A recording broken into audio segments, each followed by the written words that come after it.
If you like this video, please click like, share it, subscribe, buttons down there. Get me to 20,000 subs, please.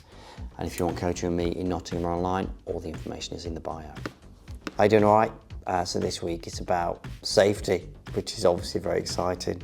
But this is a mistake I see a lot of amateurs make when they're playing safety shots. Sometimes you can use it when you're potting. Well, you can use it when you're potting, but this is a thing when you're playing safe, is that you hit the wrong part of the cue ball. So what spot you need is the sweet spot, and just so you know, the sweet spot is just above centre, just above the equator. So you get the ball rolling as soon as possible because of this. Right, here we go, safety shot, exciting. Henry will be fuming. So the mistake I see a lot of amateurs make is this. When they're playing the safe shots, whether it's the skinny one or the sort of figure of eight as we call it, people are drawn to below centre on the cue ball, which is not where you want to be. You want to be a place called the sweet spot, which is just above centre. Now what the sweet spot does, it gets the ball rolling. So it's not top spin or back spin. It's just going like that, which makes it a lot easier to judge pace because there's no sort of skid to sort of contend with.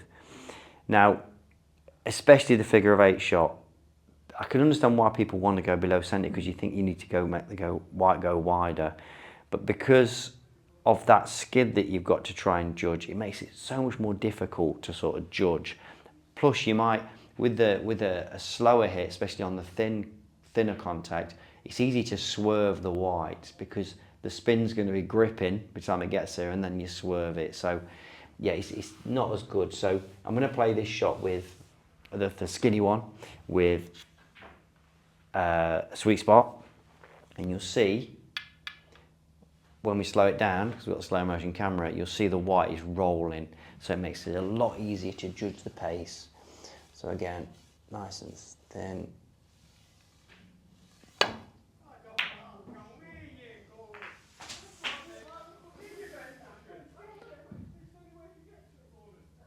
Pretty good. See this here, look.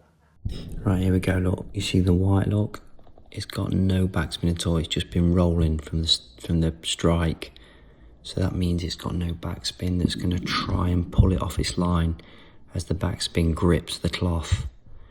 The way I've played it, I played probably with a trace of right, and it was always rolling that way. So, like I say, I've got nothing, no resistance to where it's going. And then off it pops. I think it's a decent line in between the brown and the yellow. But yeah, that is the sweet spot for the skinny one.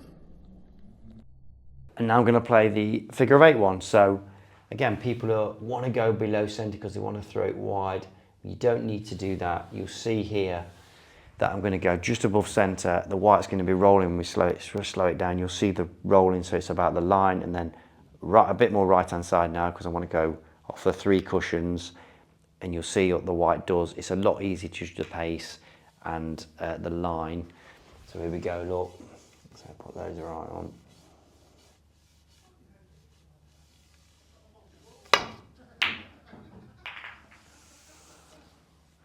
I say pace, but it's a bit hard. But you know, they're in trouble. But you see, when I slow it down, look, the white's just rolling. Right, this one, here we go, look. Now you see I put more right hand side on that, look. But you see it's always rolling. It's never skidding. And then the white again, it's just now it's rolling, it's on a path. That's the benefits of getting the ball rolling where it's going next. There's no sort of backspin or skid to try and pull it off its line. It sort of holds the line a lot easier. And that wasn't a bad shot in the end. But this is what people do. So you see now when I put a little bit of bottom on it, even with the skinnier shot, you'll see the white skids a little bit before it gets to the red. And again, you're having to judge that skid, very easy to swerve it. Here we go, look. So that's just below centre.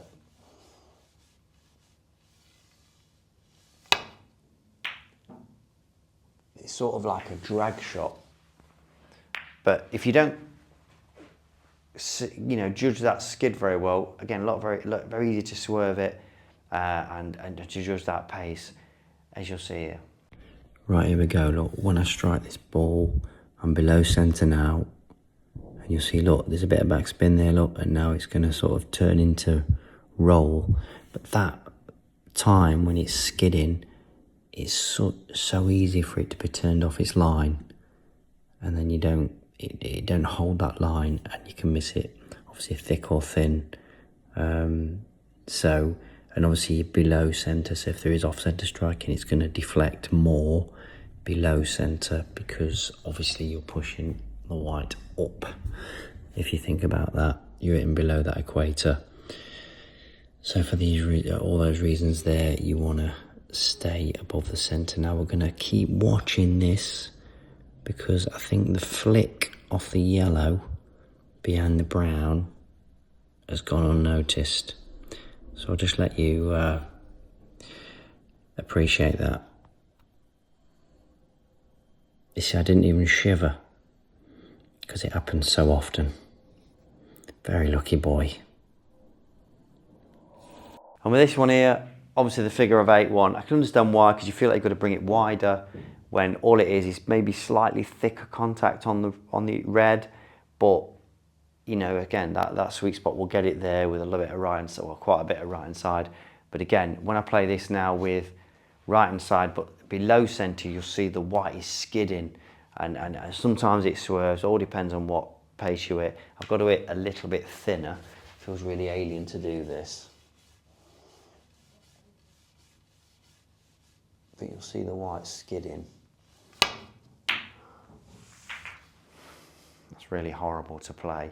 Again, you can play it, but that skid, I played it better, look, of course I did. But that skid is a lot harder to judge. Obviously I've judged it perf, but yes, as you see the way that when the white leaves the tip, you'll see that skid. Right, here we go, look. You see, look, I put bottom on that, or below centre, and it's skidding, and it's just about there as it made contact with the red to start to roll the correct direction. So obviously to judge that skid is tough to do. Different cloths are going to skid for a different amount of time, because on the nude cloth it's going to be skiddier. On a club cloth it's going to stop skidding more quickly than that. So all those variables make it much tougher to judge the line. So that's why you'd stay just above centre on that sweet spot, and it'll hold its line a lot easier. It's such a harder shot, but you know, the actual shot you need to play is a lot easier and simpler. So try it, let me know how you get on. So there you go. The sweet spot is getting it rolling. You eliminate any skid because the white will swerve easier, and it's tougher to judge how much it's going to be skidding or not skidding by the time it gets to the red if you trying to play those shots like that. Whereas the way I'm telling you to play it, or hoping that you'll start to play it, you'll get, there's just rolls. So the pace is easier to judge, and like I say, it usually holds its line a bit better, even if using a tracer side, because again, it's just rolling that way anyway. So it does help you. It helps the white stay on that line a bit easier. Obviously, you've got to practice it. Let me know how you get on. See you soon.